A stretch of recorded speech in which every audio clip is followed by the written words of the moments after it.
That's right, that was. Okay, let's go ahead. Let's go bring this meeting to order. This is our special meeting for Templeton Community Services District Board of Directors. Today is Tuesday, June 3rd. It's 5 p.m. Roll call, please. Directors Fardonish, Here. Logan. Here. Mortensen is absent, Peterson. Here. And Tyrone. Here. Public comment and members of public may address the board on any items of interest within the subject matter jurisdiction of the board, but not the agenda today. Do we have any public comments before we get started? Not yet. Maybe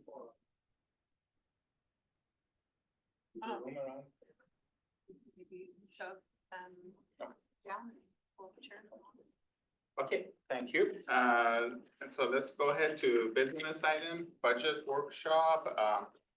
We're gonna go ahead and hold our annual budget workshop to discuss the proposed 25-26 fiscal year.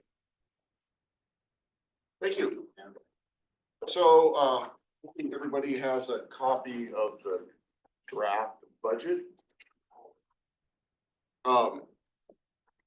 We handed out today, just finalized today, this little document, I just call budget highlights. It's what I'm gonna use to hopefully walk you through the budget, but this obviously doesn't address every single line item, and so if there's something that when we get to a spot in the budget that you have a question on that's not addressed in this, that I don't address, or it's not in this piece of paper, this document, please stop us then, and we can address those issues. I try to address the items that have materially changed from one year to another or are significant some other way. So the first thing I want to say is that the budget's complete with regards to all of the numbers, all the dollars that are in here as far as for your consideration, for your discussion tonight. But the document itself isn't fully complete. The budget transmittal letter hasn't been prepared yet. The wage schedule is not included yet, and the departmental summaries are not included yet. So those are text documents that have a lot of text that are designed to explain the budget document to the reader. And those, it's our intent to have those available for you before the meeting on the 17th, or at the meeting on the 17th at the latest. But it won't, those items won't change the figures.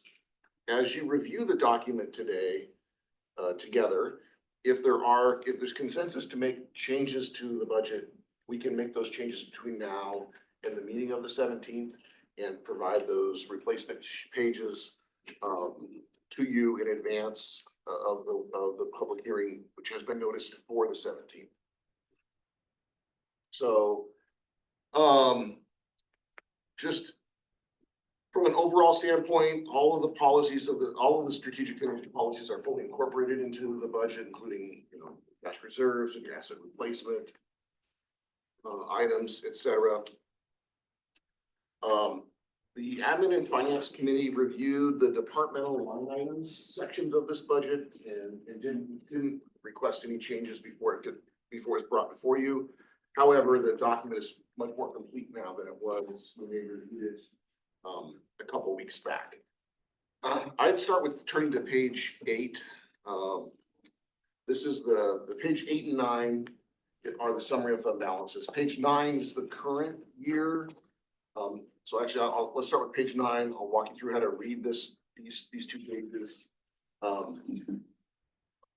So this is for fiscal year 24-25, July 1st, 2024 through June 30th, 2025. So it'll over in 27 days. The column on the left that says actual balance as of July 1, 2024 is tied back to the audited financial statements that was completed last fall. So in some cases, there'll be some differences from what we had estimated when we prepared the current year budget, because those figures weren't at rest yet. So these figures are tied back. The way the numbers work, so this is the beginning balance for each of the funds. You'll see that most of the funds have like you think of the water fund, but there's really 4 separate, in the case of the water fund, 4 separate some cases paper funds, but 4 separate funds that are part of the water fund. Same with wastewater, there are 4 for various reasons. Some of the items are separated out. Many years ago, the district created asset replacement accounts associated with each of the operating funds. That's the label that says asset replacement. Those are funds that are set aside to replace district assets over time. Reading the columns to the right, you'll see the revenues that are forecast for the current year. By the way, the 25-26 summary fund balance reads exactly the same way. It's just got different figures. And then you have cash reserves, which is 25% of estimated expenses. And I want to apologize. I spent a couple hours with the dentist today.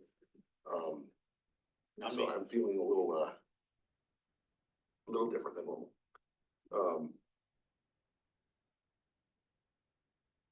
The transfers in and transfers out are internal, oftentimes to the same fund. For example, if an item was funded by asset replacement in the water fund and it was expense occurred out of the water fund operating account, the transfer out of the water fund asset replacement would be shown in that spot, and those same funds would be transferred in to the operating fund, which incurred the expense.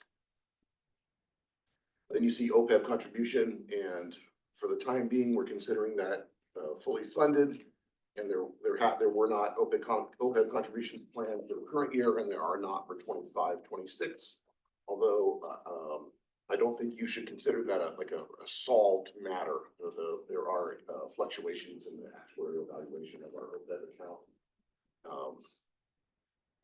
And then asset replacement contribution is essentially a transfer out of the operating fund, but it's separately labeled here. And then you see the estimated ending balance. If you see the estimated ending balance on the fund labeled June 30th, 2025, and you look at the July 1, 2025 balance, think that those numbers should be the same. In fact, what you need to do, what the worksheet does, it adds the cash reserve to the estimated ending balance to create the beginning balance for the next fiscal year. Since that reserve is sort of set aside, kind of a forced savings account, and then it resets July 1.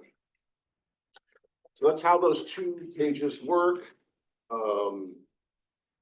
But again, if there are questions about how to read this or where the figures come from, let us know. We'll be happy to try to explain it. The transfers in and transfers out, to tally those, you need to also add in the asset replacement contributions, since that's effectively a transfer out. So at the very bottom, you see the totals. So on page 8 for 25-26, you can see those balances. I do want to point out a couple of things on this page because they don't show up elsewhere. So on page 8, for the revenue forecast for all of the capital funds, for example, water capital nacimiento, those revenue forecasts that are listed here don't show up on the departmental summary sheets. This is an estimate that's based on the expected payment plans that we would receive in the next fiscal year, plus interest. The same thing would apply for the wastewater capital. And then the other capital accounts like fire and Parks and Rec are based on interest that they would accrue, that would make up the bulk of those balances. And then we did use a conservative estimate for new construction. We collect impact fees at the time of the WILSR. A WILSR application is picked up. And so there is a small estimate for the current year, conservative estimate for the current year in those accounts. So that's how the summary fund balance pages work. This first section includes some other information that I think is worth noting. There's an organizational chart that's listed there. Wage schedule still to come. There's a property tax forecast, and I just want to note the way the property tax forecast is provided to us from San Luis Obispo County, specific to Templeton CSD. They provide us net of fee figures because they charge a fee to administer our property tax program. So they don't tie directly to the financial statements, because in the financial statements, we report gross property taxes and then fees associated with the county processing those property tax payments. We have also continued to deduct our estimate of the impact of the sale of the Twin Cities Hospital from Tenet Health to Adventist Health. That is now more than a year ago, but that is yet to be reconciled at the county level. We have estimated what that impact will be last year and then also looking forward to next year. And it's really close to the same estimate the county's auditor's office provided. And it can just take some time for this application for a nonprofit status to be processed by the county. And once it is, it's expected that they will claw back the monies that they paid us since March of last year. So these figures that you see here are assuming that is eventually put into place, and these would be net of that figure. Again, I don't wanna. The hospital was the largest taxpayer in the community. And so that's, while it's not an overwhelming figure to us, somewhere in the tune of $50,000 district-wide, it's still a significant loss going forward. Actually, last fiscal year, current fiscal year, and the year that we're gonna be fiscal year 25-26. The property tax allocation is based on the historic percentages, so 72.125 to fire, 1.75 to streetlights, 26.125 to parks and recreation. That's been fairly consistent for many years, been only minor changes in the past decade. Page 14 shows the administrative cost, administrative allocation by fund. Again, our admin fund is like an internal service fund, and when we get to that page, we can walk you through how these are, how the 1.3353 is where that comes from. We have an administrative cost allocation plan that was adopted here a couple of years ago, and it is dynamic in that it takes the most recently closed fiscal year, so in this case 23-24, and allocates the costs for the current year based on the percentage of expenses from each fund from in this case 23-24. Next year will be 24-25. There's some items are subtracted from that. For example, we don't include principal payments on capitalized items because those items are depreciated and we pick it up on the depreciation side. We don't include any purchases, cash purchases of capitalized items. We pick it up on the depreciation side, so we're not double dipping those expenses. So there are some shifts each year. Each of the last couple of years have changed a little bit. And then this year, the overall amount of money is larger, and we can get to that when we get to the admin fund. We spent $90,000 more that's being allocated out. That's not an insignificant increase based on the draft budget.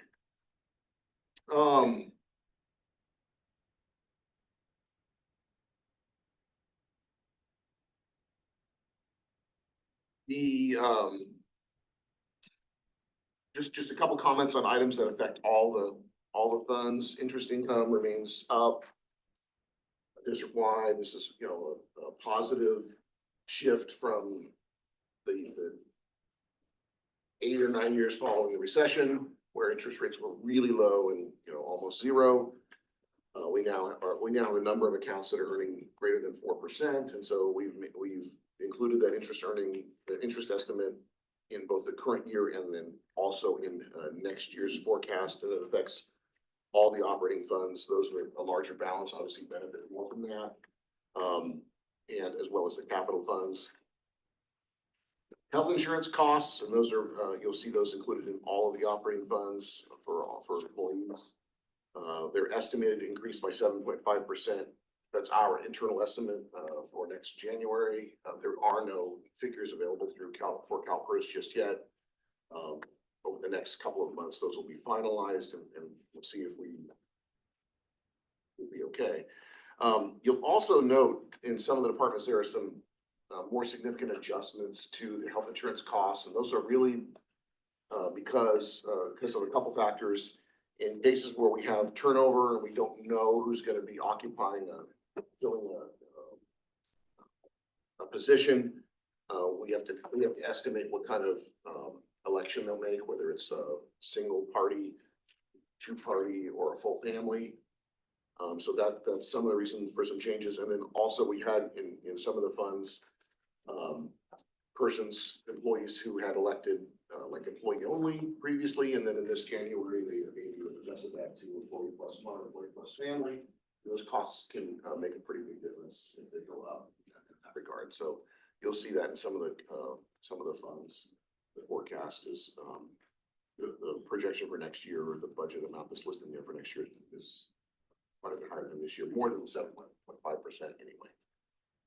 On page 15, you'll see we just kind of continue with historical data.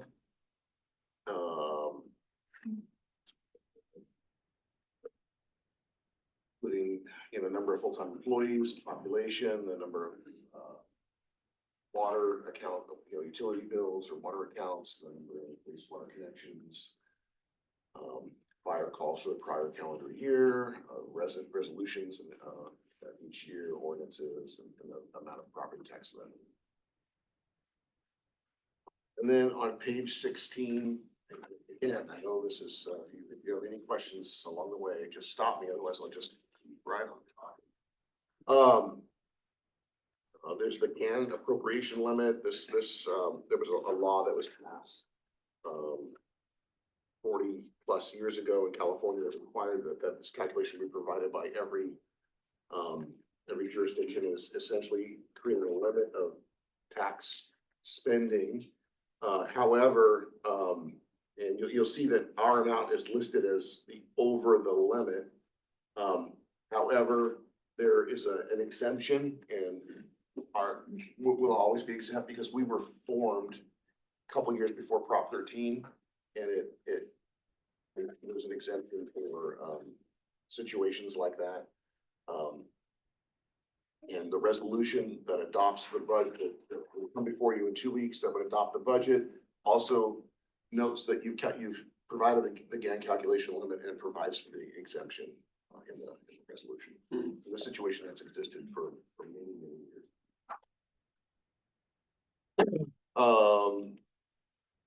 And then specific to engineering costs, these costs are contained elsewhere in the budget. They're not separately appropriated in this engineering budget, but we wanted to show you the costs associated with our engineering team.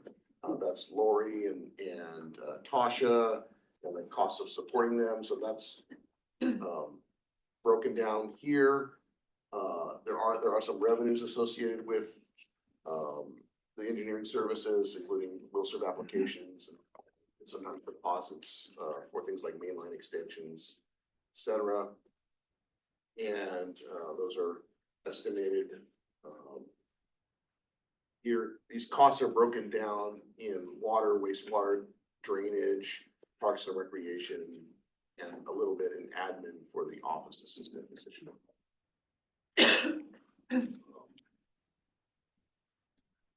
So any questions on anything so far? Are we ready to turn to the water fund? Again, these are in no particular, the order is just simply the fund order in the general ledger, not in order of importance or anything of that nature. Just they're all important. So the water fund begins on page 19. I have a question. Yes, ma'am. It's going back to the engineering. So you don't have any administrative costs being allocated to engineering?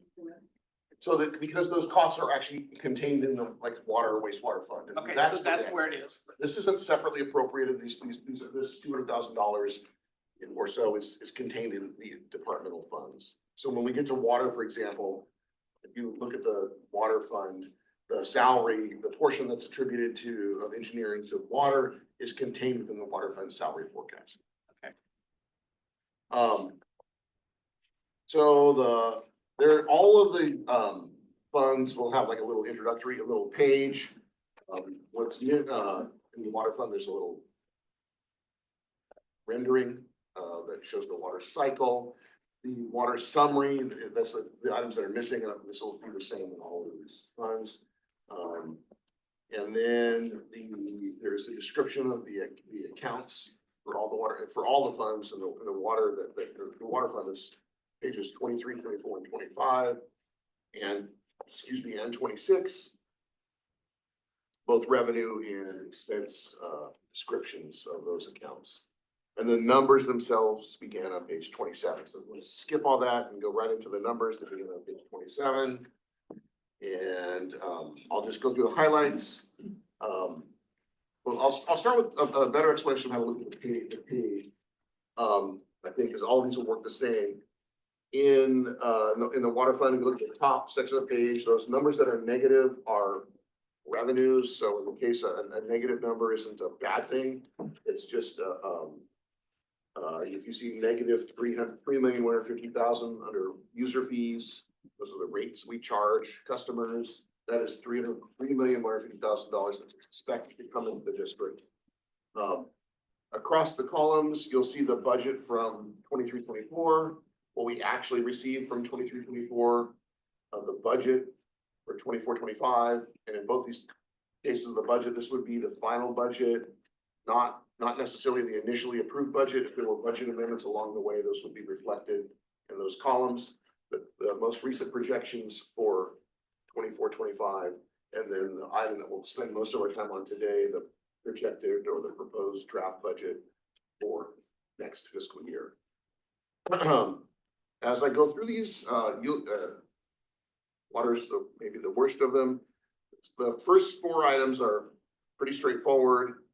User fees, those are rates we charge. Service charges are like penalties and new account fees, and those apply to water and wastewater. Interest is pretty self-explanatory, and then miscellaneous income is in water. It's things like water reserve application, and then other revenues that don't fall into one of those other categories. Then you'll see this pretty big list of like 15 transfers in, and those are all related to expenditures, specific expenditures. And so I'll address them under the expenditure, the one-time expenditure line items, because those numbers all match. In the case of these descriptions, there's a few others that are not one-time expenditures, like the Nacimiento debt service payment.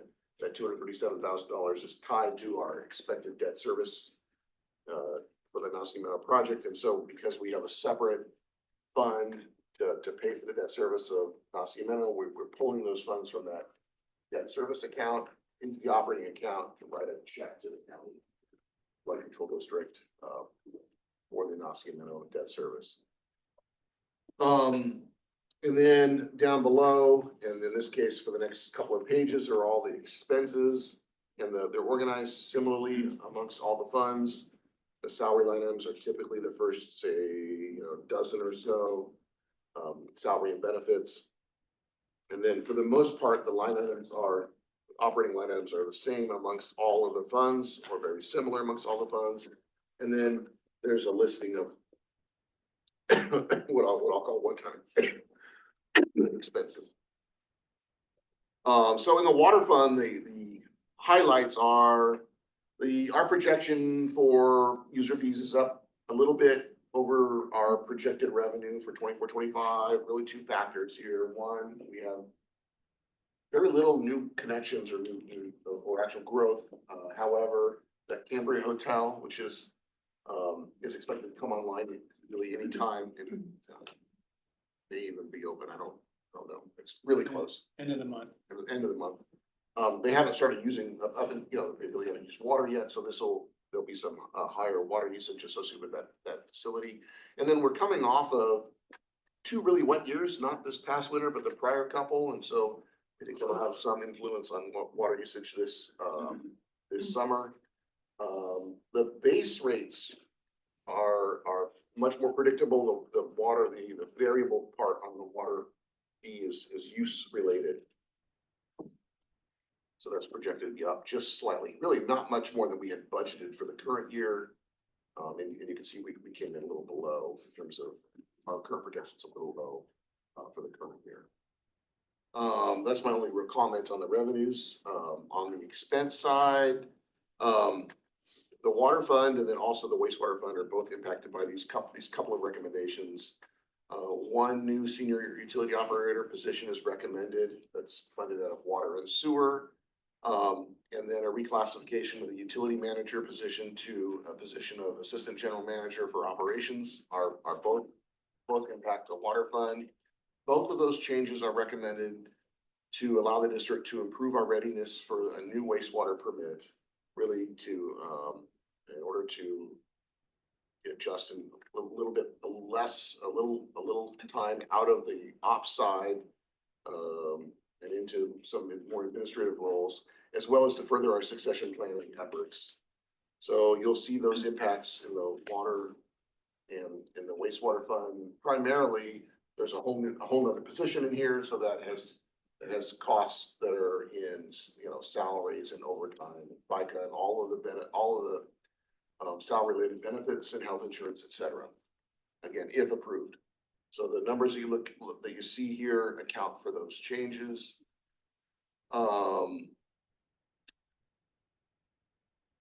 The legal services line item is up over our current year budget and expected expenditures. That's because we have another phase of the Steinbeck litigation that's expected to occur next January. And when we have a phase of litigation, our costs, even though we may not be super active in it, the costs are really significant.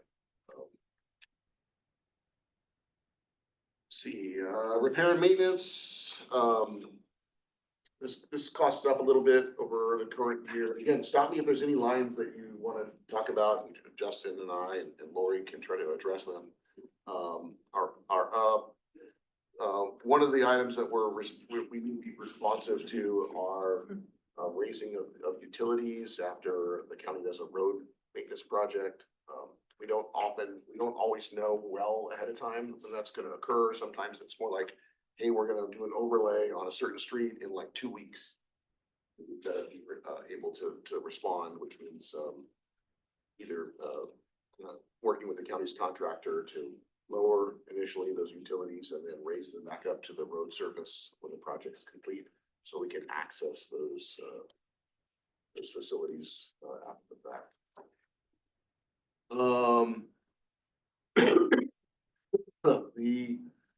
The one-time expenses, I've broken them down on the sheets.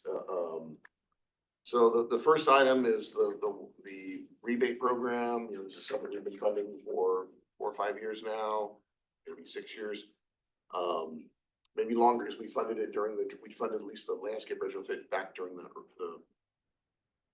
drought from 2013 to 2016 as well. So we have a program where folks can apply for landscape retrofit to remove typically turf, but doesn't have to be. And then also water softeners. That program is in existence today. We get a little bit of traction on it. We just actually released a flyer that you might have seen in the utility bill that should have arrived about Thursday of last week. That's recommended to be funded. The master plan, this is the project you just awarded a couple weeks ago. It's already underway. The $20,000 was our estimate for how much we would spend during the current fiscal year, and the 135 is the estimate of what we will spend next fiscal year. And that project actually goes into the following fiscal year. Won't be complete until end of summer or early fall 2026. So spans 3 fiscal years.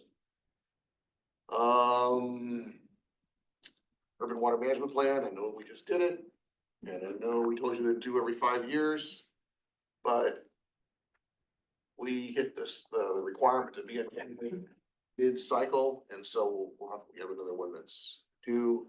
That's our estimate for those costs.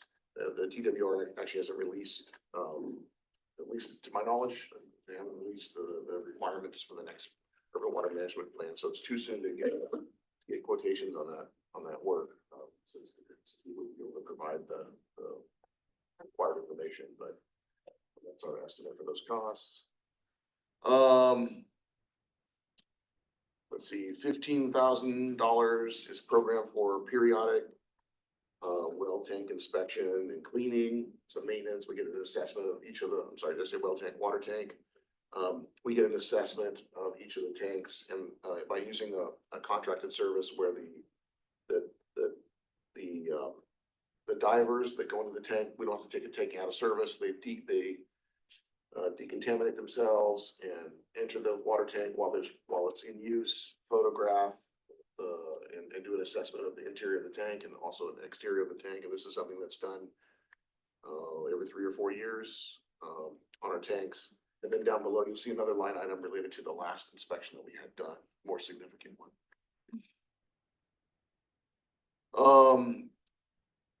Some new items. One we've talked about before.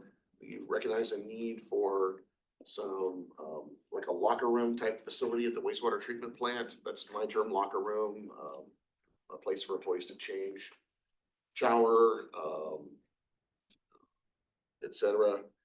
$30,000 has been programmed, split between water and wastewater to procure a pretty basic modular structure to provide for that service. Let's see, the next item, this one might require a little bit more explanation. We have a utility operator on duty essentially 24/7. It's our on-call person, and that person takes a district vehicle home with some basic tools and responds to after-hours calls. On the weekend, that individual also has a more extensive duty. They actually come in every morning on weekends and holidays. Not just responding to an after-hours call, but to check facilities, open up the district's parks, etc. Right now, those individuals are using their regularly assigned district utility vehicle, which is predominantly like a 3/4 ton or 1 ton utility truck. It's a large vehicle that has cabinets on the side. Two things here. One, it's a big vehicle, and we're lucky that every employee who's assigned on call has a place they can park that. They would not fit in a typical like an apartment complex parking lot or something. That's the first problem. We haven't really experienced it yet, but I anticipate over time that'll be more of an issue. They have a 30-minute response time, so these folks can live, within a 30-minute kind of radius.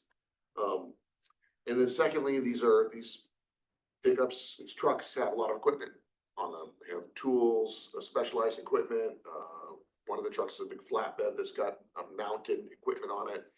And again, while we haven't had an issue, I think we're taking some unnecessary risk by having these loaded vehicles that are kind of attractive to break into in terms of what might be in these cabinets out in the various communities. So for those 2 reasons and a few others, the recommendation is to purchase and equip specifically for on-call use a smaller vehicle, like a compact pickup truck, or ideally like a very small utility panel van that they can just keep that equipment inside, doesn't have toolboxes, or equipment that's easy to remove, take out of the back of the truck, etc. A locked, more secure vehicle, and one that would fit in a normal parking space. So you'll see that in both water and wastewater. The idea of this small utility van was great until we realized that the market doesn't make them anymore. So if we go that route, we'll probably have to buy a vehicle that's a couple years old, because, for example, the Ford Transit Connect and the Dodge ProMaster, I think it's called a ProMaster City Van, and there's a Nissan, same type of vehicle, all stopping manufactured a few years back. So the idea is something that is a little smaller than a pickup truck so that it could potentially fit in someone's garage, correct? Or even just a parking stall. I wouldn't expect that an employee would necessarily want to put it in their garage, but under a carport or just a parking, if they lived in an apartment. Not something as bulky as the. A one-ton utility truck, if one of our. You're using. Are you looking like at something like the size of a Ford Maverick, or is that too small? Yeah, something like that, or like a Ford Transit Connect. Good luck getting it at that price. Well, this is Oh, half. that's right. That's right, okay. split. We'll still need a little luck, but The next item is again, one that's shared between water and wastewater, and this is specifically tied to that new senior utility operator position. If we have a new employee, we'll need a new dedicated vehicle for that person, to be assigned to that individual. It's recommended that we purchase an electric vehicle. We're now under a mandate status, you've probably been following this a little bit, where each medium and heavy duty truck that the district purchases, with a few exceptions, has to be tied to an electric medium or heavy duty truck. So on a year-to-year basis, so like a 1-to-1 ratio of medium and heavy duty vehicles. So we've spec'd out or taken a stab at spec'ing out an electric vehicle that would meet that need. This isn't the total solution for this. This is kind of a start in this. We will over time, that mandate becomes eventually 100% electric vehicles over time. But there's a kind of a phased in period. It really affects our utilities crew, their utilities department, and any other miscellaneous vehicles that we would have that would meet that category. Emergency response vehicles are exempted from that requirement. Nonetheless, if we purchase the electric vehicle now, if this new position is funded, and we purchase the electric vehicle, it would match a vehicle that we're, I think, awaiting delivery on. That's correct. Today, so we would meet that 1-to-1. You might remember, we brought actually to the board several months ago a letter requesting support for a bill that was before the legislature that would provide some additional exemptions and some opportunities to have some additional waivers. That we just learned that bill that was up for consideration will not move forward this legislative session. So right now, the electric vehicle mandate for government fleets is in full effect. Do we need to put in like a charging? So yeah, we'll probably be reliant on a portable charger initially, but over time, we're gonna have to address that in a more comprehensive way. So then it's gonna be somewhere. Probably ought to be the wastewater facility, because that's where these folks work. Excuse me, so President Trump's executive order, it doesn't affect these vehicles? I think it's,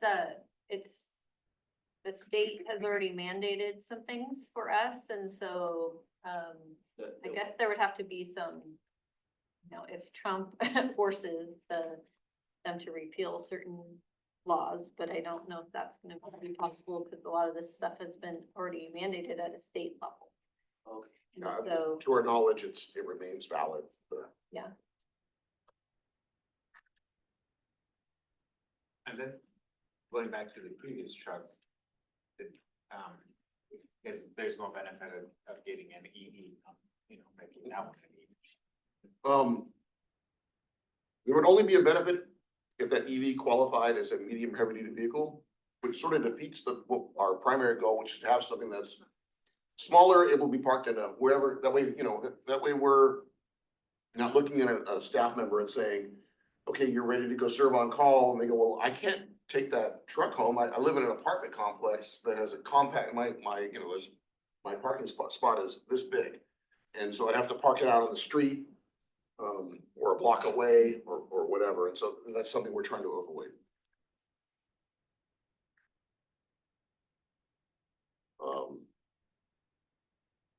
And we looked at some other options for smaller vehicles. This is a vehicle that's it's gonna have tools put in it. It's gonna get dirty. We don't want it to be like a small SUV or something like that, because It's not we for need to kids. hose it out. It's a vehicle that's gonna respond to after hours calls with some tools that the individual might be getting in that's, muddy, dirty. You don't think of like when you have water leaks, you have a lot of mud. That's gonna be the first vehicle out on scene on water leaks at night.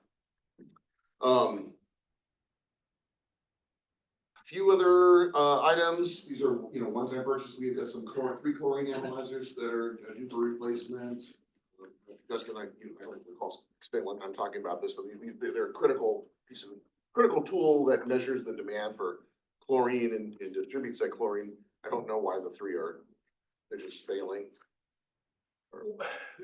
Over time, all of the analyzers are due for a replacement, and so we just took the three largest producers for the district, and we're replacing those now. So that's Smithwell, Creekside River, and I believe Fortini. We looked at those three to start with, and then we'll probably be coming back next year, this time, and looking at doing another three wells at that time. Just preventative type of thing right now? I mean, they're still working, but. Before they become an issue, getting out in front of it, yeah. To have it on reserve is what I'm hearing. Well, right, so then replacing them before, because they've, before that we get past their life expectancy, replacing them now in an effort so that we don't have a failure, to prevent a failure. So we'll be doing that over this year and next year. And, between the 2 years then, we would have replaced the chlorine analyzers at all of our active wells for the most part, hoping that with like Platts, as we're rehabbing Platts and building Platts River as some of those larger, and the new wells down at the Creekside area, that equipment would be new as a part of that project and won't necessarily be dipping into this replacement asset. What's the life expectancy on these? Chlorine analyzers, anywhere from 8 to 10 years along those. So this is a more sophisticated chlorine analyzer too. We're hoping that it helps us with the amount of chlorine that over the year, we're using quite a bit of chlorine through the year. So we're hoping to be able to optimize, use that instrumentation to dose what's needed, and it can save money overall with the amount of chlorine we use through the year.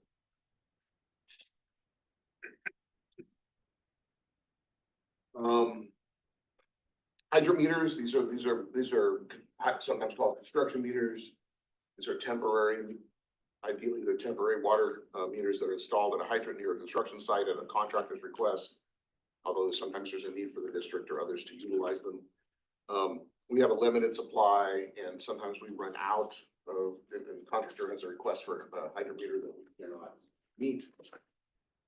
And then we have some that my understanding are in poor condition, not operating properly. And so this would kind of freshen our stock. We do get, you know, when a contractor checks one out,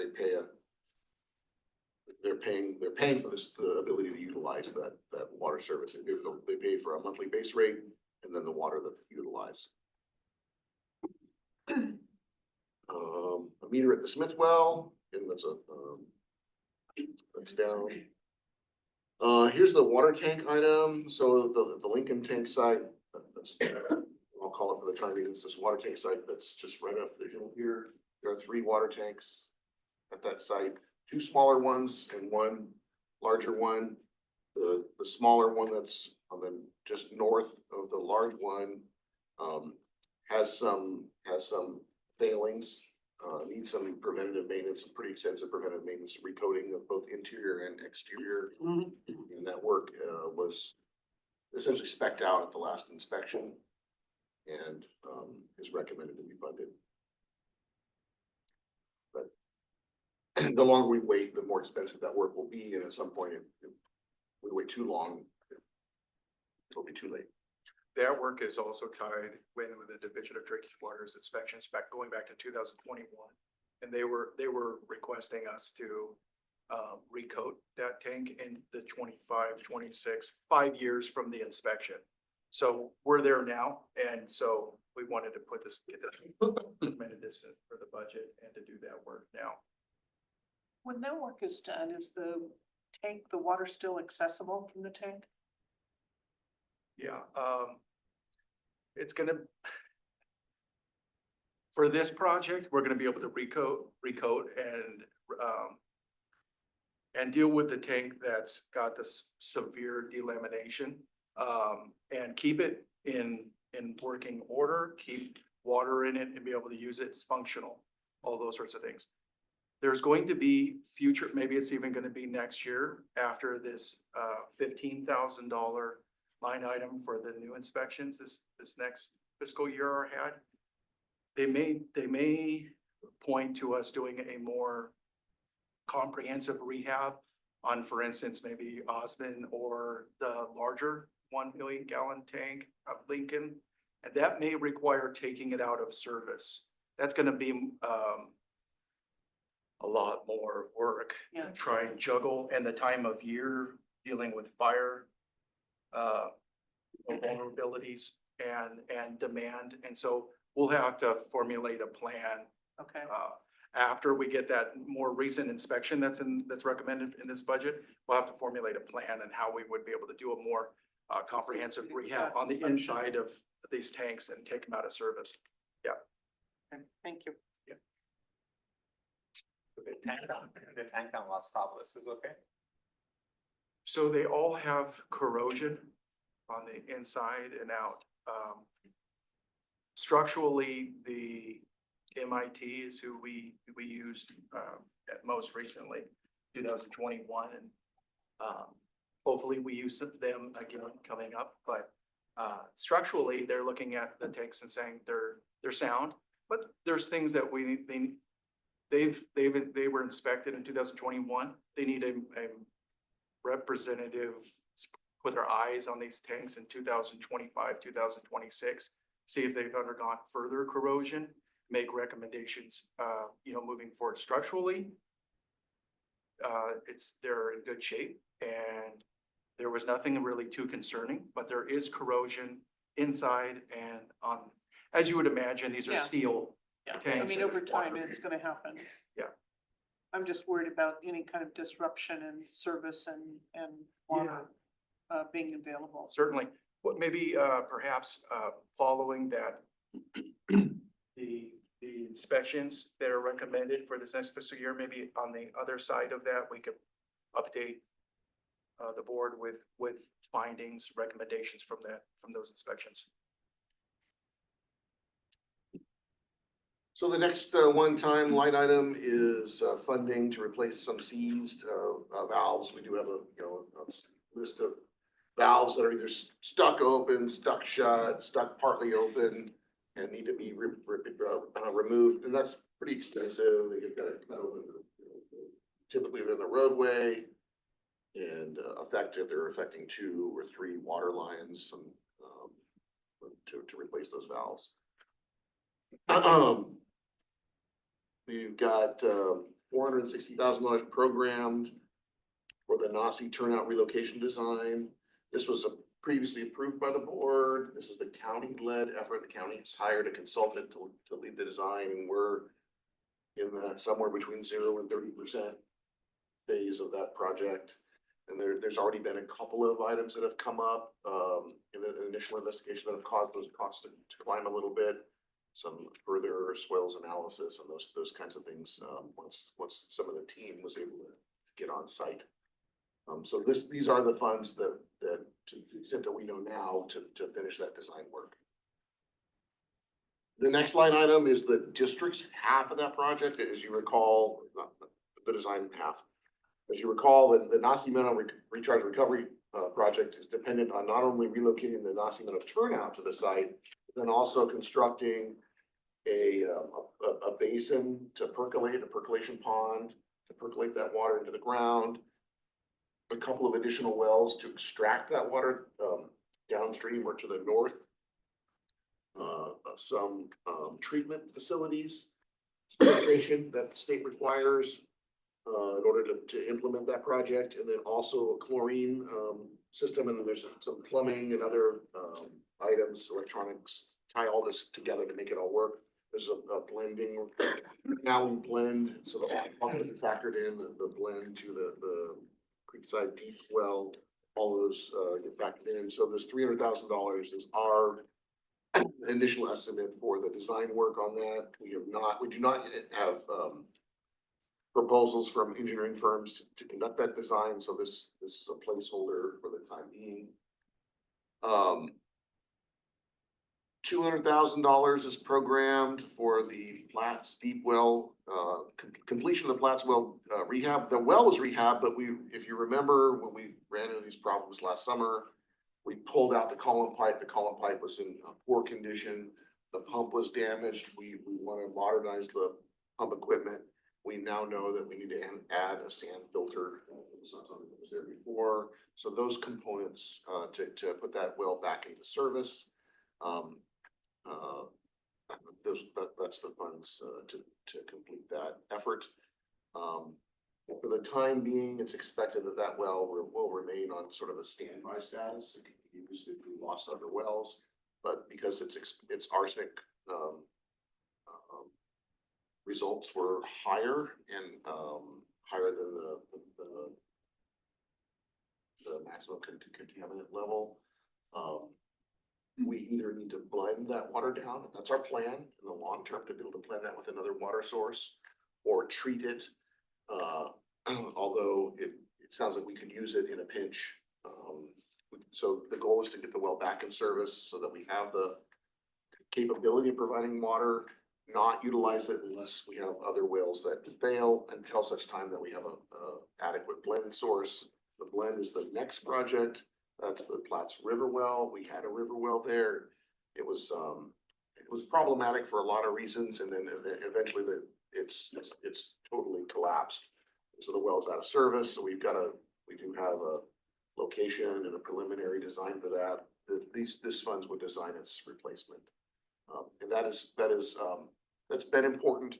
It's much more important now to proceed with that so that we can utilize the deep well source. It's expected that Platts River water will not have this arsenic problem, and we can introduce a blend program very similar to what we have at the Creekside site, where we have the Creekside deep well has high arsenic, higher than a permitted arsenic.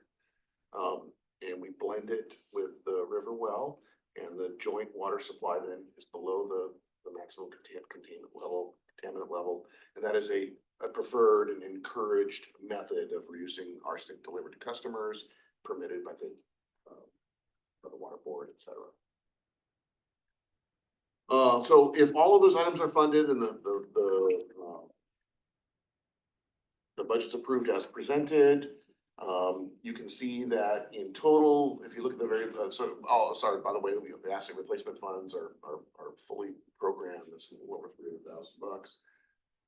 That even with the one-time expenses, we have revenues exceeding expenses over $400,000. Once you exclude all of the one-time expenses, you look only at ongoing revenues and ongoing operations, about $632,000 to the good. So we're continuing to sock away funds in the water fund, and deal with some future operating expenses.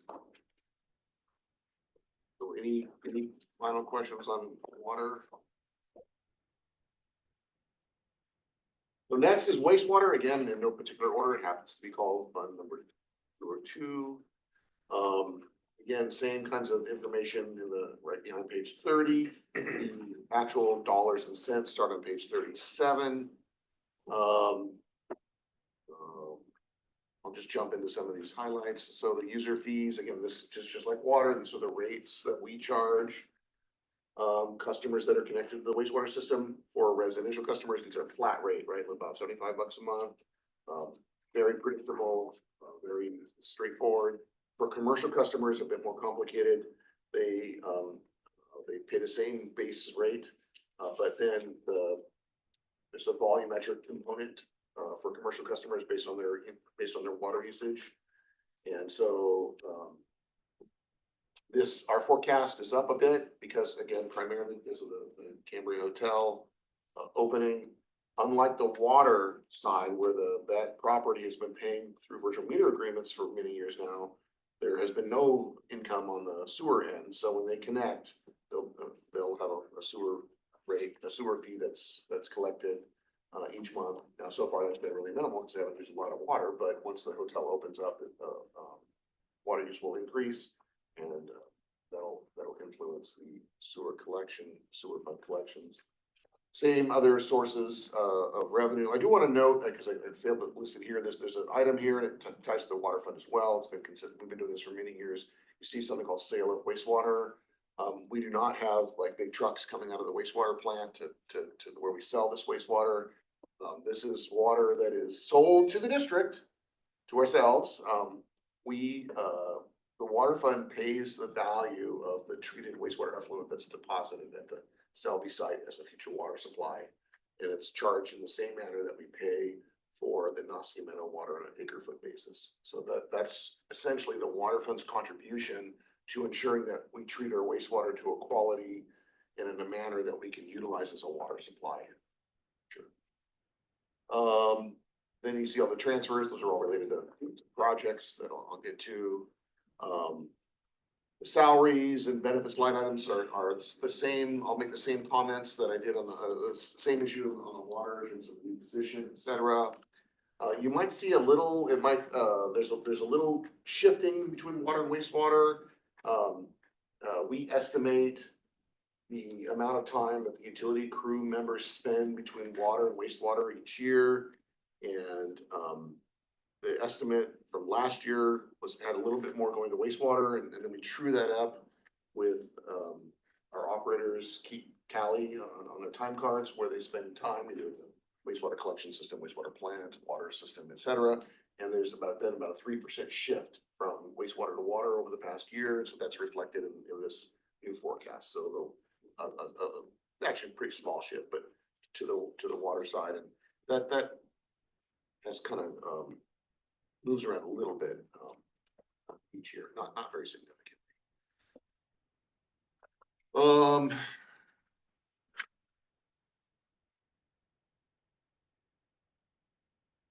Let's see, jumping into some of the one-time items here, there was a lot of changes going on the operating side of the staffing. $45,000 is programmed for new compliance support. You know, we programmed that money last year as well, but we never got our now here's your new permit notice, and so we didn't need to expend those funds, and so it's recommended that we program funds so that we are able to then begin engaging experts once we have that permit in hand, so that we can remain on the water board's good graces and have an opportunity to get time extension and consult with the regional board about some of the challenges that we're gonna have meeting those requirements. So that's really consulting help. Master plan, same issues as the water fund in terms of that project is now underway. A little bit of money is expected to be spent between now and the end of the fiscal year. The bulk of it next fiscal year. That's our estimate of what that amount will be. The master plan has costs that are higher on the wastewater side than the water side based on the proposal that was accepted and the contract that was awarded. Couple items that are all shared that we talked about, the locker room, on-call response vehicle, electric vehicle for the new senior utility operator position. Those are all shared between the two funds. There is funds programmed for a portable bypass pump. Each of the last several years, we've rented one of these to move water at the Selby site, primarily to move water at the Selby site. As you may know, or you may recall, or maybe I've never told you before, but what happens, particularly in the two northern ponds that we traditionally have used for Nacimiento water, is we get pretty decent percolation when there's a fair amount of head pressure, 6 or 7 feet of water in those ponds. And then when we go to turn that Nacimiento water off, the ponds go down a certain amount, and then they go down only very, very slowly from there. And so to allow us to perform maintenance in those ponds, we've been pumping water from one pond to another a couple of times a year so we don't have to wait what would otherwise be maybe months before the pond were to dry up. So this is really a shift. This is an opportunity to, we're spending like $5,000 a week when we rent that equipment-ish. Yeah. That's the issue. We would still be able to rent it if this wasn't approved, but this might be a cost savings in the long term. There are some other benefits of owning one. It could be used, if you own it, you know, incur the cost of renting it, and so maybe we would use it more often for something similar. You could also use it at the wastewater plant. This would be a portable unit. On a trailer mount. Let's see, $5,000 is programmed for this attachment that would go to our new larger tractor that would allow us to rip the bottom of the ponds deeper. 2 feet is what I recall. Yeah, and it's for, it's not a two tooth, can you say that? Two tooth, there's not 2 teeth. Also two as well. It's 4, Jeff. So it's the whole, it's still a 7 foot spread with those 4 rippers that are being able to get down deeper. It's not limited by the box scraper on a Gannon box. That's on the back of the skip and drag that we're using it. We're using it on a tractor called a skip and drag. It has a box scraper. It has hydraulic teeth that rotate down and rip the ground. That box limits the depth that those teeth then can rip. And so then this unit, this ripper it's free of any box, and you can set it down deep up to maybe, 18, 24 inches and really get a good ripping for that perk pond to try and encourage as much percolation as possible.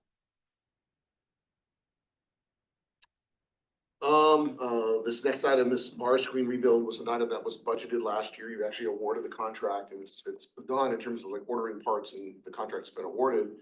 But the work won't be complete until early in the fiscal year. So the funds that are anticipated that last component has been programmed next year. I think it's just it was just an issue of scheduling the actual work. July is what I recall. The next item is to initiate the design of the West Side Force Main upgrades, as you probably can recall, hopefully recall, or maybe I've never told you. The bottleneck in our collection system is the pipeline that comes out of the West Side Lift Station up towards Vineyard Drive. It was not upgraded with East Side Force Main. And so there's a capacity issue, and that's really the next bottleneck in our system. It's been recognized for some time. We had program funds in there previously. It wasn't enough. The design estimate came back higher.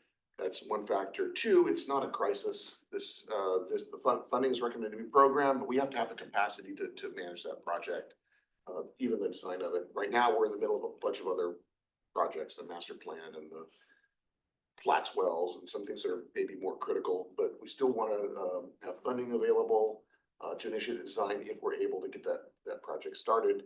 It is again, it is our bottleneck, and the upgrade of that force main is expected to be the next capacity issue that we want to tackle in the wastewater system. Yeah, it was identified as CIP project in the previous master plan, and will probably continue to be identified in the master plan, so just moving forward with what they recommended.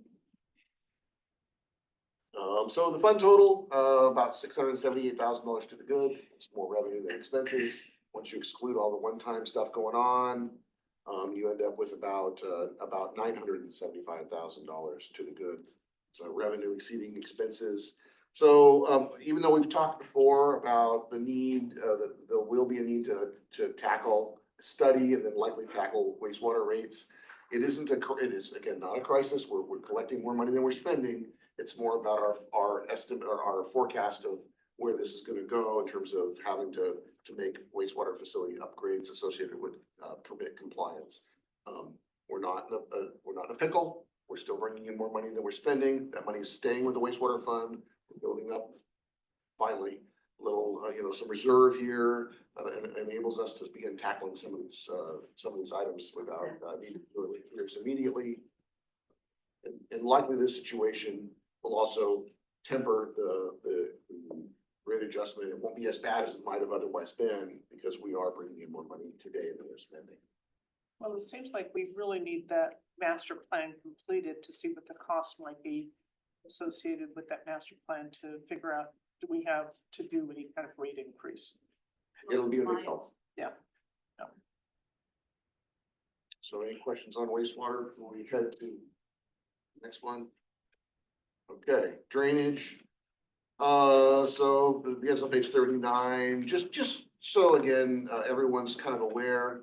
We have two areas within the district where we have some drainage responsibility and it's a little confusing in the way it's done. In the east side around Everest Sports Park, it is kind of like you picture, there's some neighborhoods around the park that drain into the park.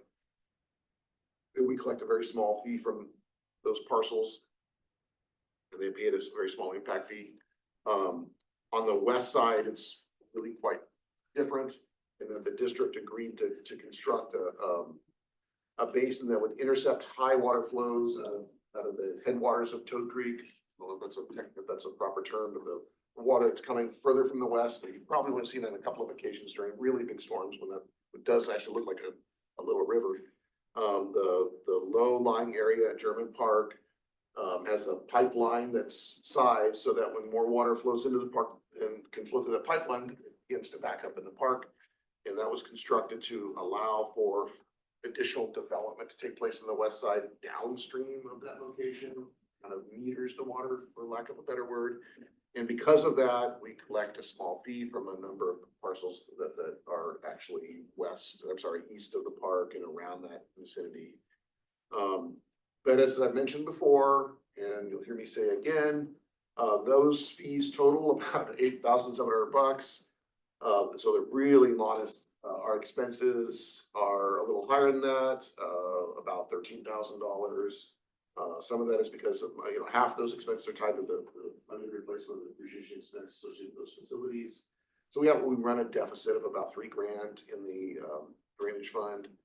Unlike the very conservative advice is unlike water and sewer utilities where you can raise rates provided there isn't a protest. A storm drain utility functions a little differently where the property owner actually has to vote, again, under a very conservative advice, has to vote in the affirmative. And for that reason, we have not sought a rate adjustment. There's a balance in here that'll carry this for about a decade. So it's not an urgent matter, but as that balance gets burned down, you may need to explore less conservative approaches such as raising rates, although I don't want to end up in court over this little matter, or shifting a small amount of property taxes to the drainage fund so that the drainage fund doesn't not go in the hole. It's not an issue that you need to tackle today. And this is a warning that or an item that I've shared with you each year in the past.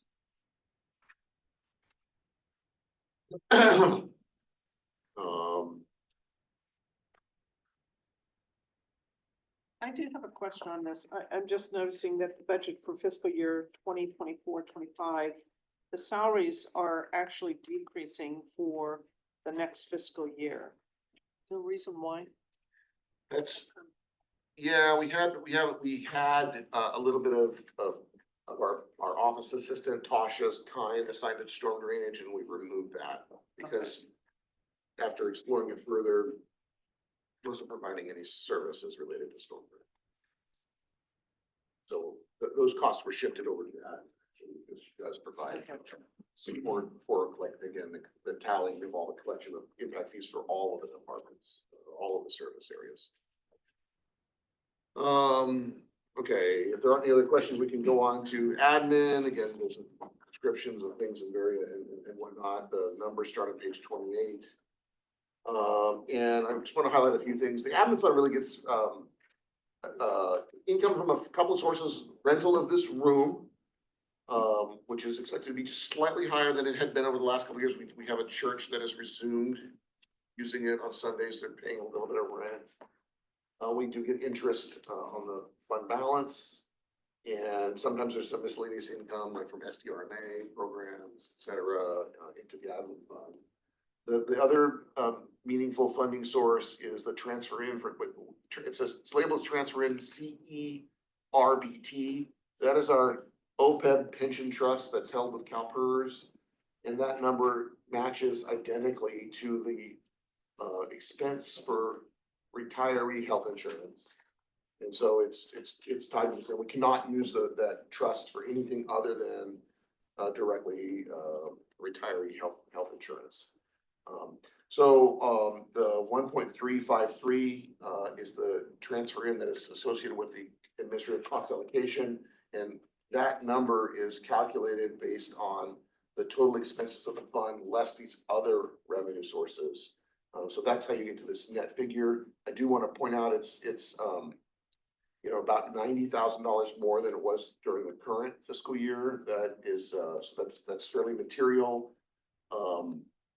And that is almost all tied to just a handful of items.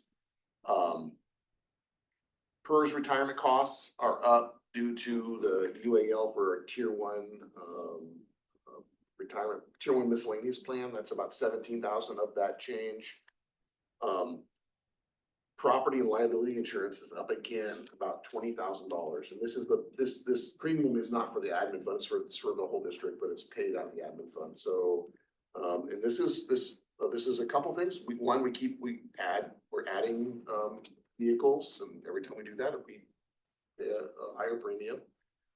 So as the district's grown, the premium has gone up. And then just in general, even if we hadn't, premiums are going up, and this is not that different from what you might have experienced in your own homeowners insurance policy. Our losses are up. The cost of this is both property, so similar to what you might call like a homeowners policy. This is our liability and property coverage. So for vehicles, district facilities, and then also the district's liability for claims. That's fairly significant. There's a one-time expense associated with the compensation study that was contained within the adopted strategic plan. So that has an influence on this total. And then there are 2 computers in administration that cannot support a newer version of Windows, and the version of Windows that the computer can run will no longer be supported come this October, as I recall. So that's why those are there. We have the same situation in Parks and Recreation, where we just have a computer that's going to become obsolete. So that's admin.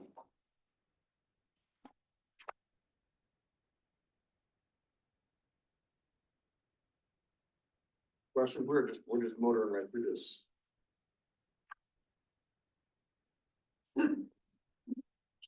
Fire, page 50, the figures, the ones we're gonna talk about, start on page 56. And I'll start by talking about SAFER, because we have that as a separate revenue source, and then it's the SAFER related expenses are buried in a number of the line items, salary related line items. In both the revenue side and the salary related side, the SAFER related personnel and the SAFER related revenue are included in the budget only through the expiration of the existing SAFER grant. So that is middle of February 2026. So that's how that was calculated, again, both on the revenue side and on the expenditure side. And that's largely why you see that SAFER proceed item being smaller. So the budget doesn't assume we're going to get that refunded. As I mentioned a couple weeks ago, the SAFER grant did open up, but it is not the same grant program that we were awarded last time. There's some complexities involved that we're still working our way through. It's not 100% funded as we understand it today.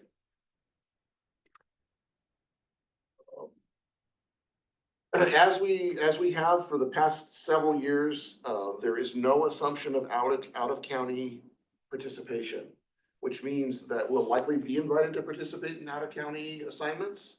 And if that occurs, some of them we may be able to participate in, and some we probably won't be able to participate in for a variety of reasons. If that occurs, we'll need to come back to you to amend the budget to reflect the revenue associated with the out of county assignments and the expenses related to the out of county assignments. Again, keep in mind when we send a crew on an out-of-county assignment, anything over 20, what's their any out-of-county assignment, I suppose, even in-county assignments over 12 hours, over 24, well, trigger these reimbursements. And, the personnel are paid 24 hours a day through the duration of the assignment. There's and then our revenues based on those costs, plus some administrative costs and the cost, billing rate for our equipment, our apparatus, whatever apparatus is sent. So we have revenue that would exceed the direct personnel costs.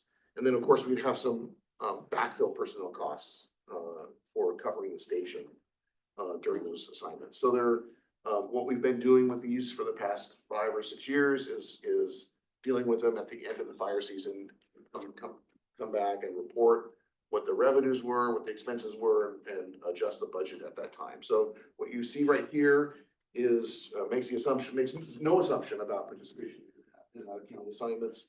Very hard to predict how many, how long they might be, et cetera. But we have participated each year. Yeah, it's probably anywhere from 3 to 4 each year for the past 4 or 5 years, both 4 years. And each one of those has brought some fairly decent income into the fire fund. Yeah, it's been a net positive revenue side to the fire fund, even accounting for those expenses, but it's difficult to project what that will be because we don't know how long those assignments will be or how many or whatever. One of those expenses overtime, for example, is not included. So the assumption here in the budget is that overtime does not include any out-of-county services. That's right. Correct. Okay. Yeah, what you see there is our best estimate of, there's overtime occurs every cycle because our employees are assigned to work more hours than the NLSA permits. I mean, basically, there's a few hours every 2-week period that is at the overtime rate for full-time employees. But you've got overtime, turnover in staff will cause you to have. Yes, overtime. then we have Sick time. vacation leave, vacation. sick leave. So there's a number of normal circumstances that would cause you to incur overtime. Correct. So that $75,000 figure is our estimate. It's a volatile figure even without the out-of-county assignments because we don't know if we're gonna have folks on extended leave or something like that. Last year, we ended up with much more of that than we would have normally anticipated. So the $75,000 does not account for a lot of extended leave. Don't expect that, but it can still happen. And so we recommended some adjustments last year to deal with that. And they reflected that $133,000 figure before. I do want to spend just a moment talking about the reserve firefighter line item. Because it's higher than it would be, it's higher than it would have been had SAFER been, the SAFER grant was expected for the whole year. You may recall that prior to implementing our SAFER model, our current staffing model that SAFER supports, we had one reserve firefighter on duty 24 hours a day, and then 2 out of every 3 days, we had a 12-hour reserve firefighter on duty. No, I got that backwards. We had one reserve firefighter on 2 out of 24 hours a day, 2 out of 3 days, 2 out of every 3 days. Essentially, once you 2 out of every 3 shifts, and then a reserve firefighter on duty 12 hours a day. That daytime reserve firefighter has gone away with the SAFER funded program because we have 3 people on duty 24 hours a day instead of just 2 overnight. So it causes the reserve firefighter line item to increase in order to revert to that line item, in order to revert to that prior level of staffing. And so that is reflected beginning in mid-February in this budget for budget purposes. Can I just go back to overtime? So for the projection for this year, this fiscal year, you're projecting 133,000, and that includes out of county, correct? No. No, it doesn't. Yeah, For that the 133 does. Oh, the 133 does? Yeah, Okay, because that's already been incurred, so that's Oh, included I'm there. sorry. Yeah, okay. This projected for last year. Yeah, but it's what's being incurred, what so far. So it's. all the out of Yeah, county. because I want to make it clear, because there's, you know, a big difference between the 133 and then dropping to 75,000.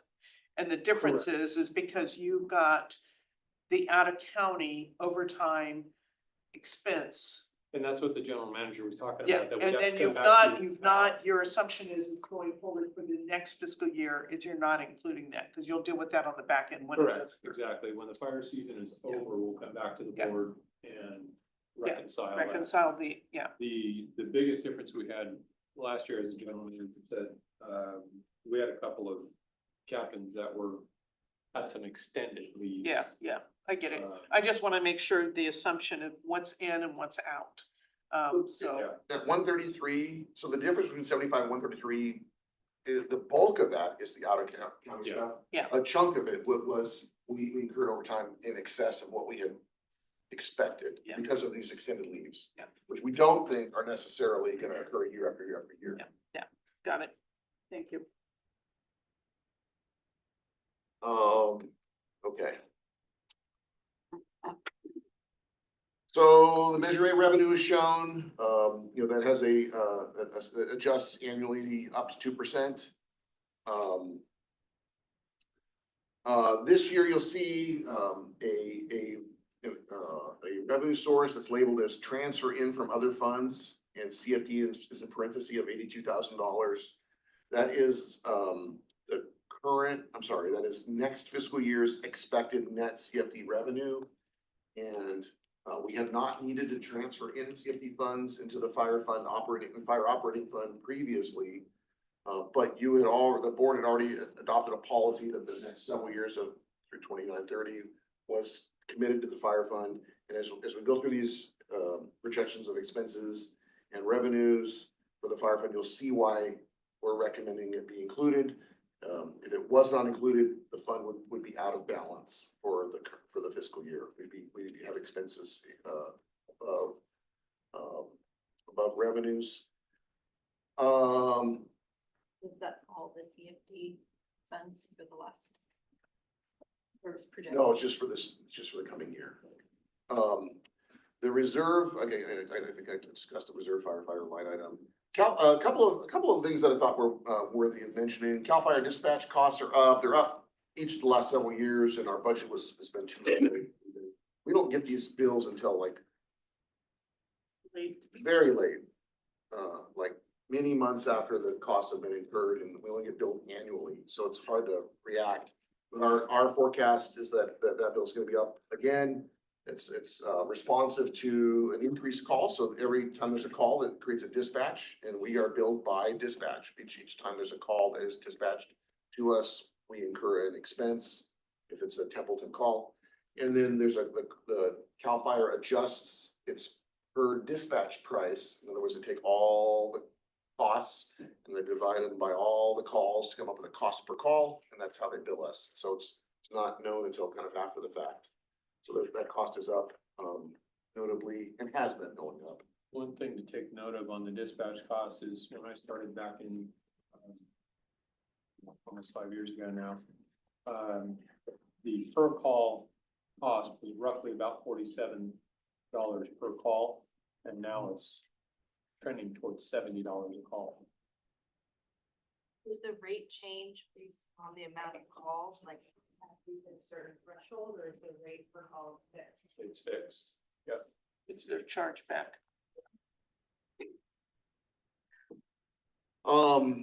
The many of the other costs are, not significant, not projected to be significantly higher or different in the past couple of years. I'll note the admin allocation affects the fire fund the most significantly, and really for two reasons. One, simple, there's more costs in the admin fund, as I mentioned, about $90,000 in additional costs that is being spread amongst the funds. And then the fire fund picked up the biggest increase in those costs because the admin allocation is responding to the close of the prior fiscal year. And the fire fund in 23-24, that was our first full year of SAFER funding. So the expenses were up notably. We also participated in some out of county calls. which increased expenses. And so relative to the other funds within the district, water, wastewater, Parks and Rec, et cetera, the fire fund grew a couple percent relative to the others. And so that's a pretty big hit in the fire fund. The increase is about $55,000 from one year to from last year, current year, I'm sorry, to next year. So it's a pretty significant hit to the fund. And we can talk about that. Sure. At first, I just want to go back to the revenue. So you mentioned the CFD fund. And then also as well as the sell side revenue fund, which is 94,000. I thought, we had agreed or approved that these two items will go, they won't go to the budget, they go to the cash reserve for the fire department. The sales side revenue went in each of the last year and this year already into the operating fund. I thought we had agreed to put it in that. I can review that, but we. One of them, I thought at least one of them. Yeah, now I will tell you, up until now, the CFD revenue, so Side was two. the CFD revenue, in its entirety, so the cash balance as of today has been moved to the future fire. Probably easiest for me to show this to you on page 8. Yeah. And so, if you look at the balance of we have a fund called Fire Future Operations. And it has about $433,000. Well, our estimate at the end of next year is about $434,000 in it. That has been built up over time, but in one big chunk, this current fiscal year, the CFD revenue, the CFD balance of just under $220,000 was transferred into that fund. So that is in the future fire line item, that $220,000 has been moved there already. And is in that sort of savings account for the fire fund. That was my expectation again, before we built the budget, realized that we were, without it, we were gonna have a deficit. Well, I mean, we should discuss that. I mean, I think that's significant, that we are in deficit right now. And so, I mean, if we don't include the CFD fund or, for that matter, the sales side revenue, we just brought it in last year, so. You know, we have, and then that brings us to the allocation of admin costs, which is, I mean, it's shocking, $376,000. But then you have to go back and look at the whole, What was charged last year? well, you have to look at the methodology Yeah, and Well- about the whole admin, and that will open up the whole thing for all admin expenses. yeah, and you know, well, it is an internal policy, and that's something Yeah. that we came up with ourselves. What is, I think it's important to know is that we approved the Safer Grant first. And then we approved this allocation of admin cost policy. So what's happening because of this, because we do receive the Safer Grant, obviously, because of that, the expenses for fire department goes higher, it's a lot more. And as a result, this allocation of admin costs goes much higher.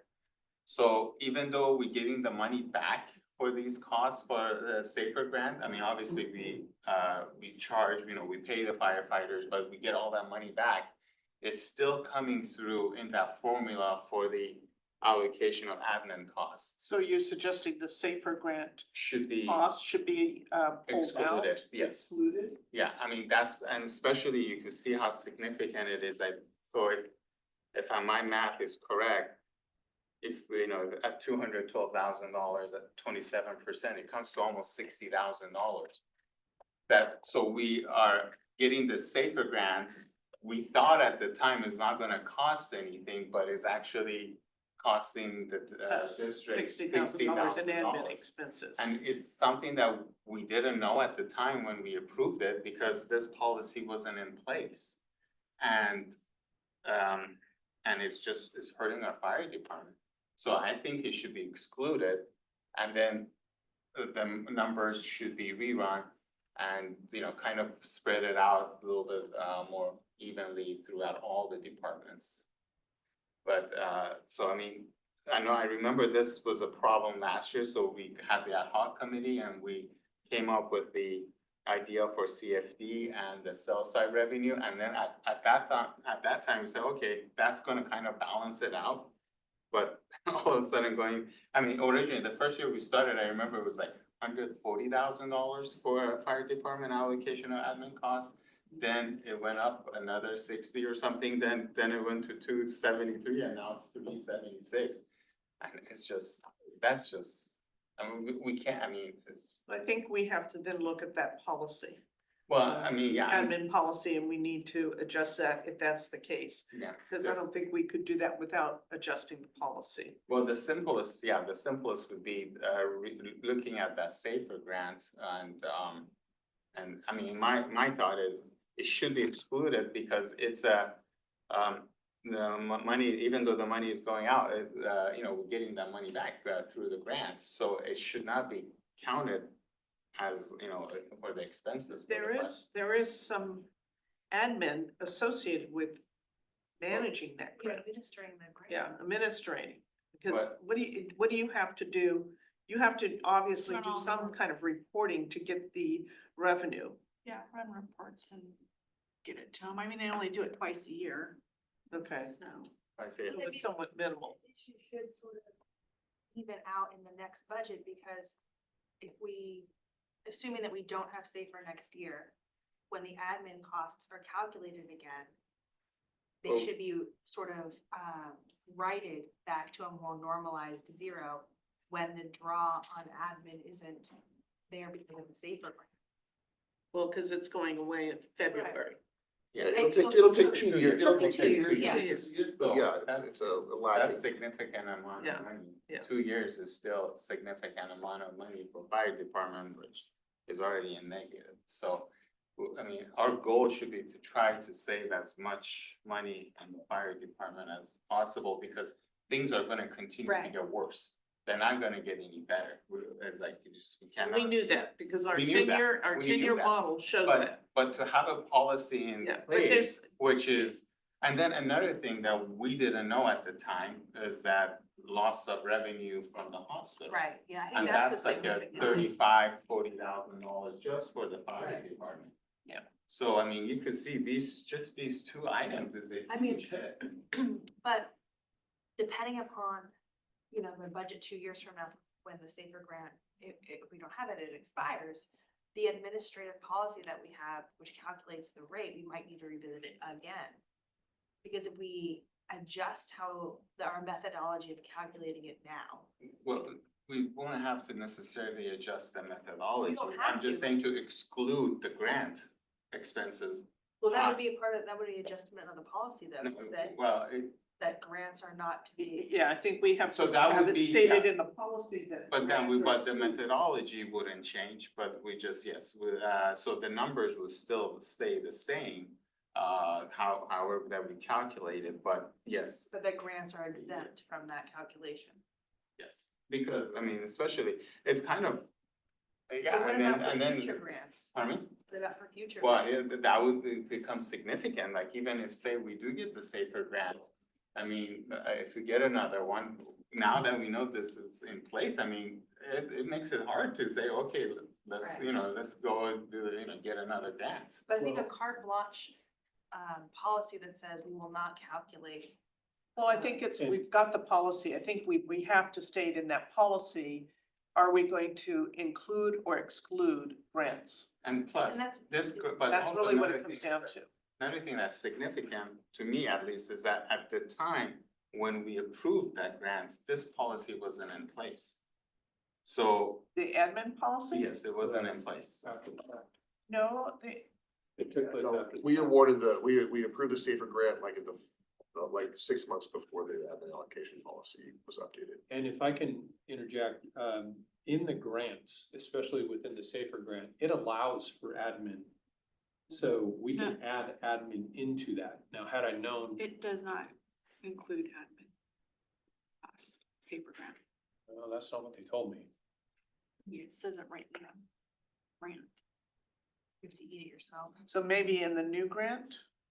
No. Well, in the new, Okay, I'm gonna have I to mean, double recheck check, cause that. I've looked at it. all. Yeah, the lady I talked to with regards to what the upcoming safer grant, she said we could add admin fees into Well, that, so. If we we'd can have- add we'd have to admin double fees, check. let's just add admin fees, so.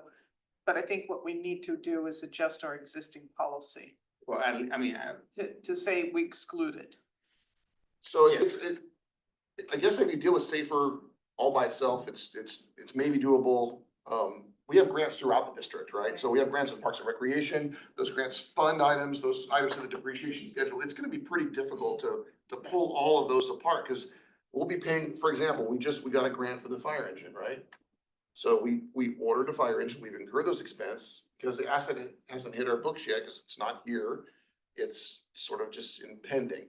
Once it hits the books, it's gonna trigger a depreciation expense. Yeah. The depreciation expense is, it's the current year actual expense triggers the admin fee. That's gonna last 15 years. In the case of the park where we have grant money, some of those expenses are gonna be amortized over like 30 or 30 years.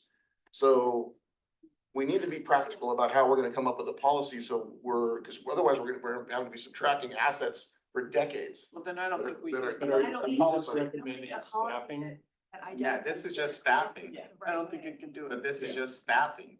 Yeah. This is just staffing. We're not talking about depreciation and All the other equipment and stuff. all this stuff. And this was something that it happened before this policy went into effect. I mean, I think that we need to be careful creating policies that affect other departments unduly and also future things that we might receive. I think that maybe this is a little bit of a lesson learned in terms of anticipating when you receive a grant, there are costs that that are incurred, that it's not, But the way our system was set up at the time, that's what I'm saying, but we didn't know that. We didn't know that at the time. It was It not, was just, we didn't predict the admin fees to take. so I the mean, That's a- increase. so we created a policy ourselves. Yeah, it's a that's blind our- spot, is what I'm saying. Yeah, well, after the fact, we created a policy that is hurting our fire department. And every year that this happens, it hurts it more, and because we're not gonna be able, with fire department, we cannot catch up. It's just, there's not enough revenue. Yeah, but I agree with Chelsea, because, you know, I was only thinking, oh, just fire department grants, but if we've got them all across But this the is, entire district, I don't know that we can have a policy that says grants are included or excluded in admin calculation. but this, I think but it this is becomes- like a personnel. I this know, is but a- I'm saying that it becomes a separate issue of, do we make a special exception for fire? I think Yeah, there's I'm- other ways to rework potentially the admin policy, and we can examine, what was the previous methodology, other than saying, we just pull out grants. Well, I I mean, don't think we're pulling out grants. I think. No, the- it's just, the yeah. distinction is grants for staffing. this was, only. yeah. That's This is it. just being just specific on this one, again, because it's just, this something Staffing happened grant. before, we didn't know, and it's, it's significant amount. The others, though, in terms of depreciation and things like that, I'm fine with that. I mean, with the fire truck, things like that, I'm fine. But this is, this grant, just as I said, because it happened, then first happened, then we came up with this policy. And, it's just, I guess, we didn't know, just didn't know the effects. And for us to just say, lesson learned, I don't think is good enough, because, it's costing, I think, 60,000, just that section, 212,000 at 27%. It's like, it's costing our department So are you recommending the 60,000. policy exclude? Well, Any and grant? just this, at least the safer grant excluded, and then rerun all the Reallocate. numbers, just. That and then don't change 60,000 the would have to be policy. spread across all the other departments.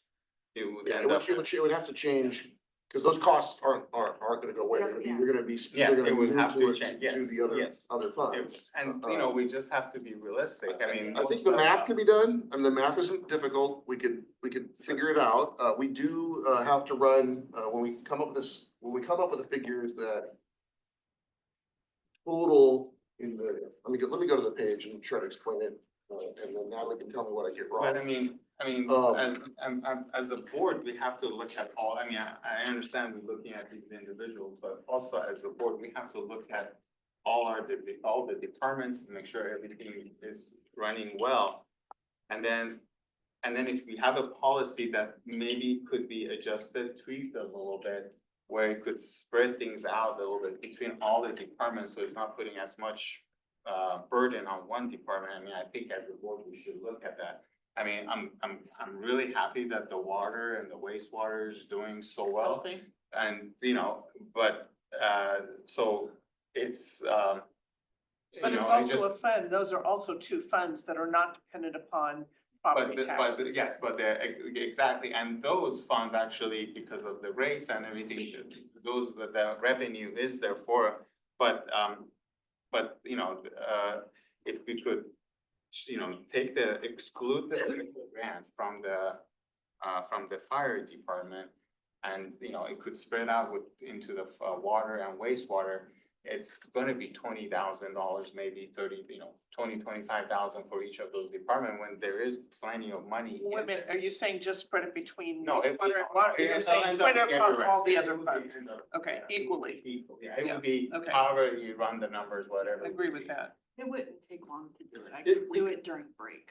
I mean, we could calculate we can calculate it. I'm just more concerned about how to draft that in policy forms, because Yeah. if we're gonna do this, you'd have to, and you'd adopt a budget based on it, you'd have to adopt a revision to that policy before adopting the budget. So I'd have to have a pretty decent sense of what you're looking for. I think I understand the proposal, which is at least get SAFER costs out of the mix. But I think I need to frame it in such a way that like, I'm not, you know, it's like, again, the fire department has other grants. Is it just staff, is it exclusive to SAFER that you'd be looking to do, or? Yeah, Any I grant would, that yeah, funded- I would just be interested in this one. One was because it was done before, it's like, you know, I think we should have grandfathered it into this policy. It should have been excluded, it was done before. And two is staff, basically the money is coming in and the money, you know, the money is going out, but the money comes back right in, so it's, What if we got SAFER again? Would it be, future iterations of SAFER be included or no? Well, it could be, but then we could make a decision at that point. Do we wanna, accept the grant at that point, knowing that it's gonna cost the fire department that kind of money? And So keep that in would be a mind- decision. I mean, there's so much more, you know. I think Keep in- we have to adopt or amend the policy, because I'm not comfortable making that change here without policy change. Yeah, we'd have to be able to, and I guess I wanna make sure that this wasn't, it's an internal policy that the board adopted it. It was, we conducted a little study and looked at the various options that we had a consultant, assist us with. This is we've taken some sort of administrative steps to ensure that we don't double count things. We've already subtract current year expenses that hit the depreciation schedule, so you don't, otherwise you'd be picking up those expenses twice. Same thing with like debt service. So we're doing some tweaks to it so that we don't pick up expenses, we don't double hit the expenses. But if we're gonna exclude a category of expenses, I want that listed in the policy. I do think it's not 100% risk-free. I'm not suggesting that it makes you vulnerable, but I think that that's something to consider. The reason you have an admin allocation policy is to defend the district against allegations that you're charging enterprise funds, business type activities for general tax funded services. And so that administrative allocation policy helps defend that. Like I said, I don't think this one change all of a sudden makes us vulnerable, but it does change it does kind of create a carve out. I would need good direction so that we could come up with the language for your consideration, and we have just a few days to put it together, because it would have to come before you, I think, before you would I think you would adopt a revised policy before you adopt a budget that's based on that revision. I think keep in mind with these safer grants also, they're not in perpetuity. It's not something that's going to be continuing for any length of time. They're typically a 3-year block. This next 3-year block is significantly reduced by the FEMA rollout. And there's a pretty decent match that has to be incurred by the district. So that's something the general manager and Natalie are working on to see if it's even worth submitting. But the grant itself, I guess, for lack of a better term, has been diminished. And so we're still looking at those numbers. But again, that one is again, only for another 3 years. And then we would not be eligible after that. You know, it would be incumbent that our revenues would be able to keep the personnel that we hire from that grant at that But I time. think then that would fold into the calculation though, if we did not receive it, it would be, Yeah, so that would be the issue. I think the issue now is we're trying to do a carve out to kind of make the budget a little more favorable for the fire department, but our policy doesn't support that. That's what I'm trying to reconcile. So I believe, I agree with the general manager is that we would have to adjust our policy to allow for that carve out. And then if we all agree to that, and then readjust the numbers in the budget. Yeah, and I just wanna make sure that whatever policy we decide to come up with, that if it's just to make space and make some changes for the 25-26 budget, I wanna make sure there are not implications that we are not anticipating for future. And so if you're saying that like this specific, like this is the question, the language, is it specific to the safer grant? As far as I'm concerned, that And would to be- this, like package and not future iterations, or is it? No, Any- my intent would be for just safer grant, just to get us through this next 2 or 3 years, because it's gonna hit the budget of fire department pretty hard. So And for then fiscal year we're gonna 25, be 26, here in a couple of safer years. staffing would not be included in the administration calculation. Let me, can I take a stab at this? Okay, so the hiccup is the admin allocation is a lagging, it's using lagging figures. So the current year, the year that we're talking about, 25-26, is basing that allocation on expenditures that took place in 23-24. Safer is gonna run through 26. So if you made a change in policy, I would, and you were only trying to carve out the existing Safer grant, I would come up with some language that said, for the purposes of the 2023-26 Safer grant, expenditures associated with those, that grant shall be deducted from the final expenses for each fiscal year in which those expenses were incurred. And then those expenses will end for that grant period, will end this coming fiscal year, but its impacts to the admin allocation will last 2 more years. So if you do if the carve out ends at the end of the next fiscal year, the problem will happen next year, even though Safer's over. It's kind of this lagging thing. So I think there's a way to do it. I'm not trying to just, I wanna just I need to get pretty specific direction so that we can bring back a proposed policy that meets that need if there's a desire to do so. The math itself isn't terribly hard. Just keep in mind, it'll affect every fund. Every other fund will pick up those costs. Yeah, I mean, Which I think they can absorb. Yeah. So I think, because I think the fire department is the one that has just no Well, it has- wiggle room whatsoever. well, So it's- I agree with the It's concept. already, yeah, already. Yeah. So are we all in agreement then? Yeah, I'm definitely in agreement. I agree. Yeah, okay. So then we'll make the policy change and then we'll also make the change to the budget. So we'll approve the policy first and then the budget will reflect it. And then you mentioned also CFD funds. Were you expecting the revenue? I was not reflected expecting- in the- I was not expecting to see them in from my memory, I was not expecting to see the sell side revenue and the CFD funds in the budget, so that would mean that, sales side revenue of 94,000 and 82,000 would come out of this, but this, so. Which would make it that even would be worse, though. Yes, of course. Yeah. Well, the sell side money's been in the budget since, this will be the third year it's been. So, okay, included so in maybe, operation. maybe it was maybe one of the two or For something. sure, for sure CFP was not Oh, so anticipated. CFD, okay, so it was the CFD only that was not supposed to be in here.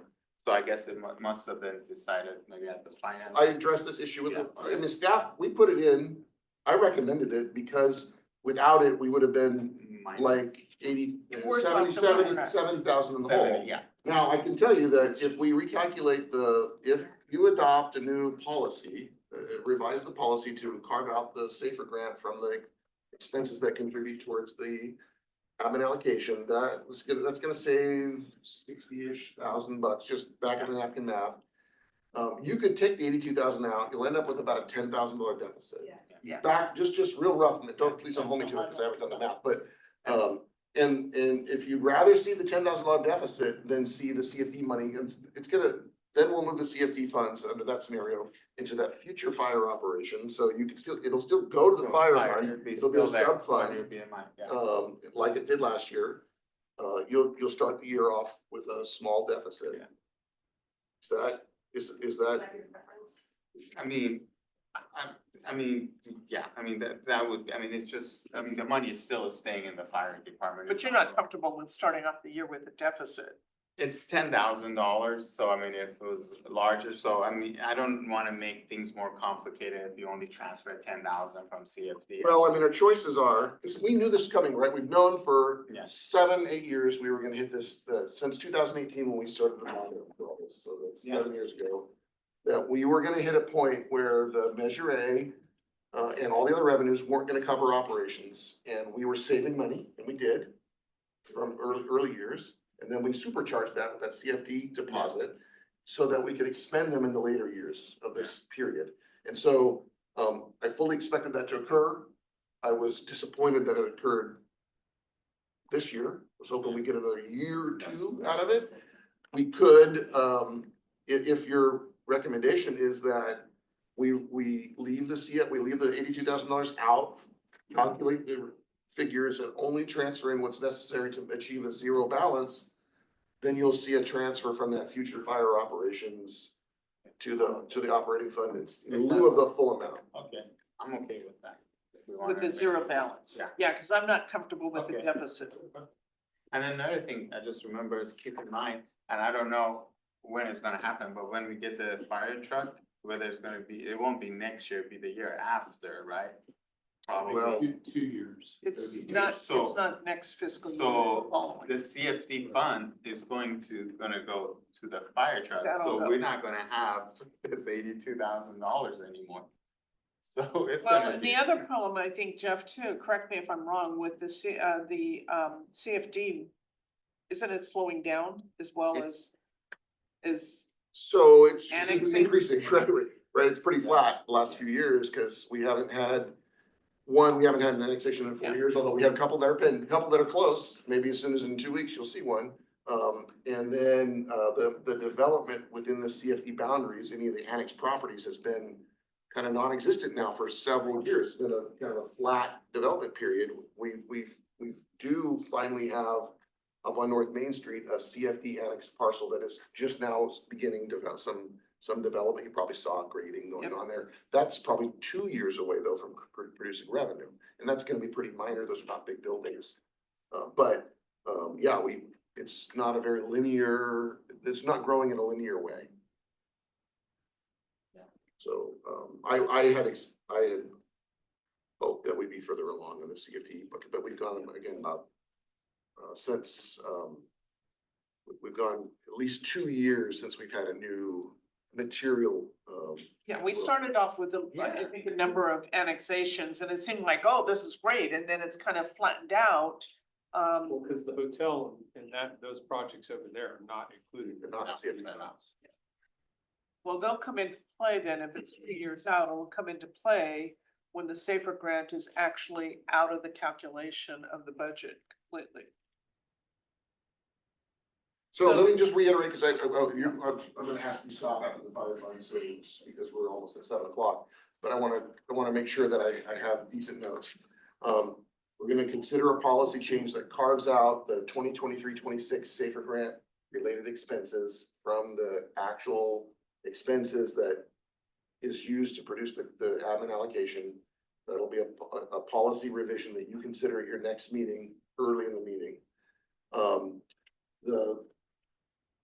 Rather than transfer in funds from the current year's CFD revenue, we'll put the net proceeds from CFD into future fire operations and only transfer in enough to have a zero balance, no deficit in the fire fund. I anticipate that to be somewhere around $10,000. If no other change, if there are no other changes. So just real quick, we're also, from my recollection, transferring in all of the funds that we receive from out of county assignments into that cash fund also. We've been transferring to the asset Asset replacement. replacement, I thought, and the cash. No, Well, whatever we make from the fire engine goes into asset replacement and everything else stays in your fund. Your operating. Yeah. So this is, again, this is the picture on day one, and there will be changes because it's out of county stuff, and, you know, inevitably there'll be some amendments that are necessary. And I apologize, I can, if you're, we covered most of the items. If you're willing to talk about just for 2 more minutes, I can probably finish the item. We've got 5 minutes. Okay. It would be nice if we could have a little break Okay, between. would you wanna then stop and then Yeah. we get to this at 8, Please?